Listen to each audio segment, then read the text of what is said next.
6 seconds to go. Crosses over on Beverly. Float game for the win! Tyrese! The terror!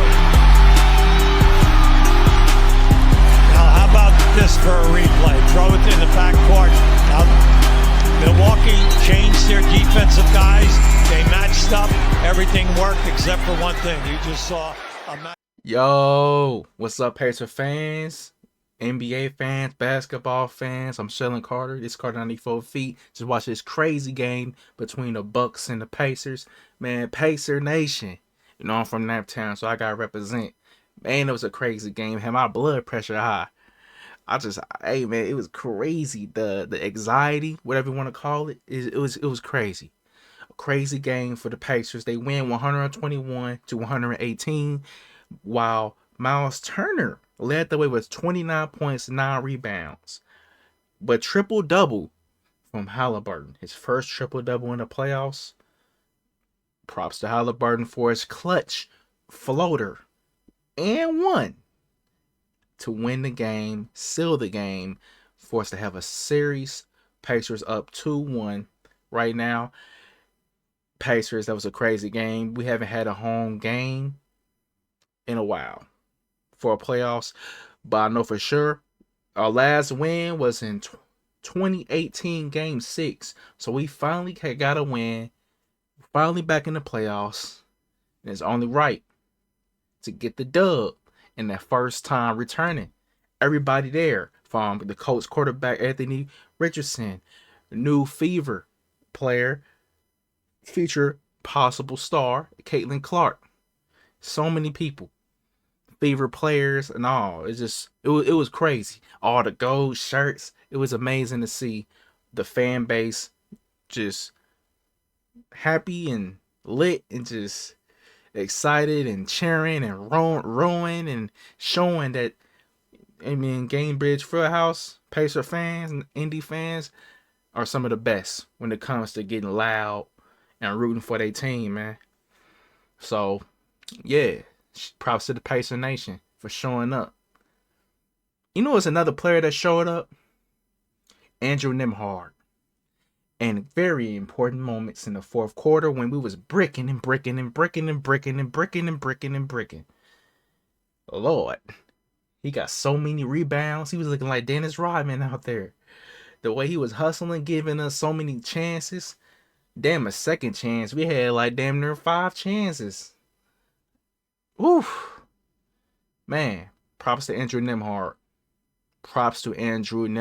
He's looking like he's been the X factor alongside Miles Turner in these playoffs series.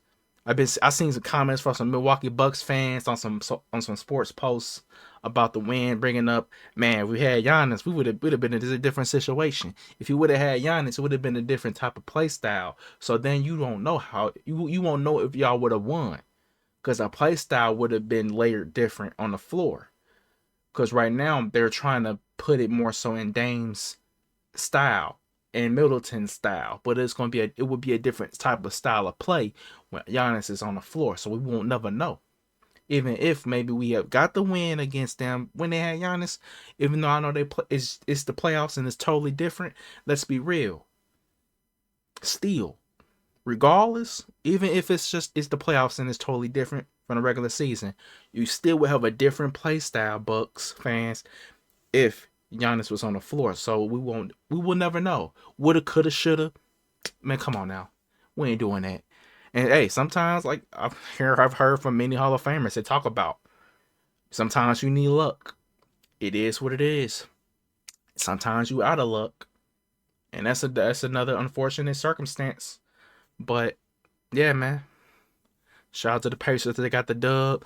Tyrese Haliburton ended with 18 points, 10 rebounds, 16 assists. Also, shout out to Nembhard with 16 points, 5 rebounds, 4 assists. Siakam, 17 points, 9 rebounds. Everybody in double digits, basically, in the starting lineup. They stepped up. And also the bench. Obi Toppin, 15 points. Very important 15 points. Hitting some nice threes. Cutting to the rim. Alley-oops. Fast break. Running the floor that he's usually known to be doing.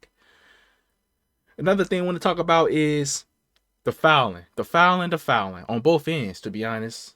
There was another issue of controversy with coming from both fan bases. One talking about Pacers got a lot of fouls. The audacity. Who? You got the nerve.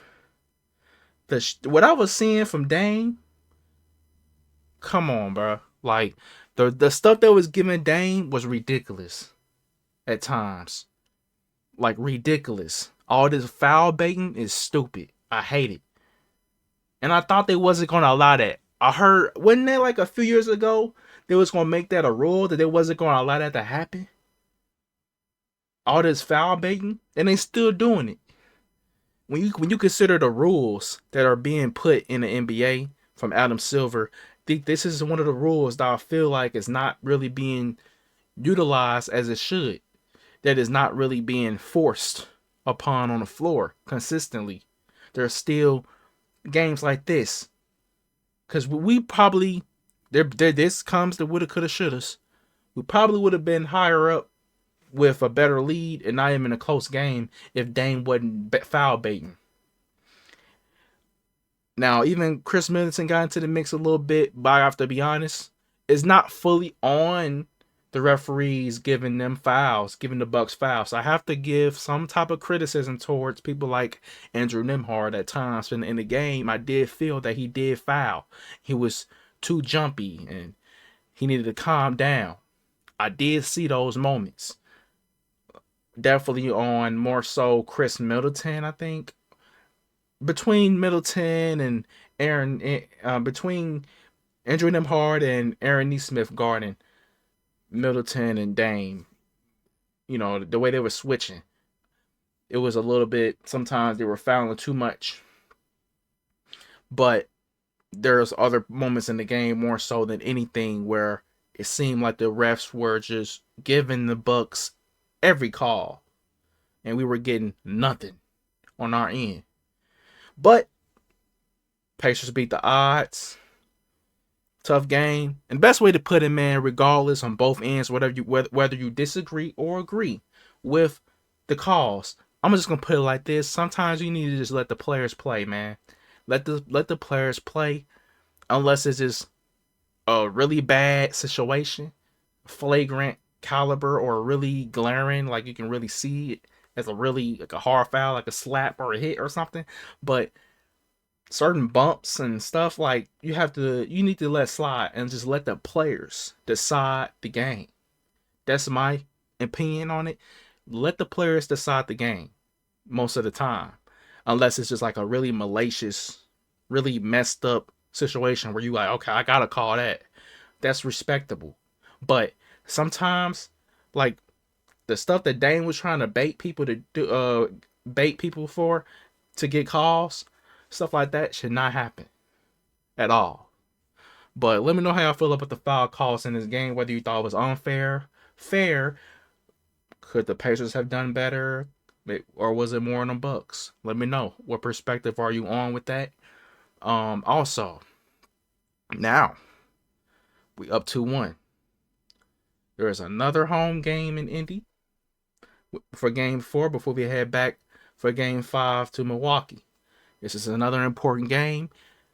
Props to Tyrese Haliburton getting some shots up that he missed, though, because I do feel like if he hit some of them shots at the 3-point line when Nembhard was trying to rebound, we probably wouldn't have even been in this situation. But, there's so many situations that you can bring up, from fouling to misses. Whew. But I'm kind of happy that he did throw up some shots to just get going in this series a lot more. Making more of an imprint into this series. I'm glad that he did that, because he did make an imprint playmaking wise consistently, but just getting a bucket or just putting up a shot, I'm just happy to see that. Now I'm hoping that it can go down. That's what I'm hoping for, more consistently, accurately. But yeah, it's a step. It's a step into the right direction, hopefully. But hey, he hit the game winner, so gotta give him that credit. Another thing is, on the Milwaukee Bucks side, man, Chris Middleton, man, whoo, My lord, he had 40 piece, a 40 piece, and a crazy shot to take the game to overtime. I was trying to call it so I can talk to y'all. I was like, God damn, like I thought the game was gonna be over. This man hits a crazy shot. And I instantly thought about what the commentators talked about was the Celtics game that he hit a crazy shot against. And man, Chris Middleton can just hit some crazy shots. It's crazy. He's really underrated in that when it comes to like clutch. Like he's hit some crazy shots. But hey, I felt like it was like an energy thing. Just had a gut feeling that just the energy feeling of it's just we haven't had a playoff game at home or a win in a long time at home. So knowing that factor, it was like, okay, I kind of feel like the basketball gods may lean in our favor, lean in Indy favor to get this win if y'all keep fighting. I just had that hope. But bruh, I tell you, it was a lot of stressing looking at Middleton hitting some crazy shots though. I tell you that. And then when Haliburton couldn't, before that, hit shots and Nembhard constantly getting a rebound. They steady hustling. So many second chance points. Not second chance points. So many offensive rebounds. Back to back at the same possession. I'm like, girl, get a bucket. So another player you really can thank the most, mostly in a crunch time situation, is Andrew Nembhard, man. Because he did hit a mid-range shot when everybody was bricking. I can credit him to that. A shot that he shot almost basically all year long that he's added to his game. And that's something that you can credit. When Rick Carlisle and the staff talked about these young guys developing and adding something to their game last year in the summer, and as they continued and worked on their game, and you look into this year and you look at everything put together to this situation where we're at now, bruh, you can thank. You gotta be glad that Andrew Nembhard added that mid-range jumper to his game, because that was very important, because they was trying to shut down Siakam on getting the ball and he couldn't get a good look. He was bricking. Tyrese Haliburton was bricking, and then you looking at, okay, who else can get a bucket? Neesmith not a crazy shot creator, and sometimes, in my opinion, he can get too clumsy. And I was like, so he's more than just a spot up shooter. And you need somebody that can shot create. And that's where you got to thank Nembhard for really working on his game and adding that mid-range jump shot. Because then he hit one in a very important moment in the game in the fourth quarter. So, yeah, credit to Nembhard for doing this thing, man, on both ends. Slightly. I say slightly, not mostly, because, or not all the way, because of some of the fouls he had that I did feel like was on him. And it wasn't like refs calling some BS. I did see some stuff with the jump shooting fouls where he was actually fouling. I was like, come on, man. Can't keep doing that. But overall, still played very well. Shout out to the Pacers. Now, 2-1. Pacers fans, how y'all feel about it? Bucks fans, how y'all feel about it? Hey, I'll see y'all next time. Make sure you like, comment, subscribe. I'm out. 6.7 seconds. Take us home. I'm tired of this shit. God damn. Come on, Pacers.